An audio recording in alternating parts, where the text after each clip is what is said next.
ব্রাজিলের বিশ্বকাপ স্বপ্ন ভাঙার কষ্ট এখনও কাটেনি, কিন্তু এরই মধ্যে একেবারে ভিন্ন মঞ্চে দেখা গেল ব্রাজিলিয়ান কিংবদন্তি নেইমার জুনিয়রকে। ফুটবল নয়, এবার তিনি ব্যস্ত পোকার টেবিলে। 2026 বিশ্বকাপ থেকে ব্রাজিলের বিদায়ের মাত্র এক সপ্তাহ পর যুক্তরাষ্ট্রের লাস ভেগাসে $10,000 মেইন ইভেন্ট পোকার টুর্নামেন্টে অংশ নেন নেইমার। তার উপস্থিতির ভিডিও মুহূর্তেই ভাইরাল হয় সামাজিক যোগাযোগ মাধ্যমে।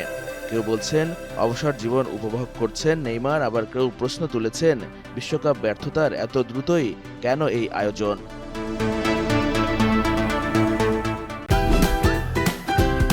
Optical brighter photo catalyst active granule সমৃদ্ধ বসুন্ধরা পাওয়ার ওয়াশ, ঝলমলে কাপড়ে ফুরফুরে মন। তবে পোকারে এবার ভাগ্যটা মোটেও সহায় হয়নি ব্রাজিলিয়ান সুপারস্টারের।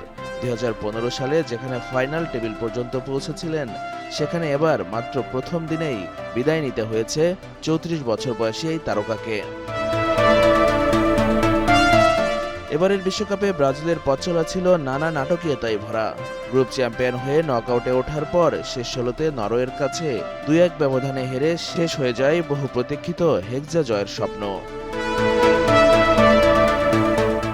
সেই ম্যাচে 68 মিনিটে বদলি হিসাবে নেমে ইনজুরি টাইমে পেনাল্টি থেকে ব্রাজিলের হয়ে শেষ গোলটি করেছিলেন নেইমার, কিন্তু সেটি হয়ে যায় জাতীয় দলের জার্সিতে তার শেষ গোল।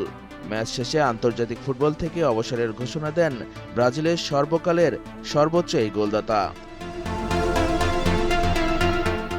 129 ম্যাচে 80 গোল সংখ্যাটা ইতিহাস হয়ে থাকবে, কিন্তু 4টি বিশ্বকাপ খেলেও শিরোপার স্বপ্ন পূরণ হয়নি নেইমারের।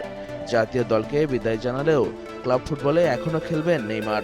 শৈশবের ক্লাব সান্তোসের জার্সিতেই ক্যারিয়ার চালিয়ে যাচ্ছেন এই ব্রাজিলিয়ান কিংবদন্তি।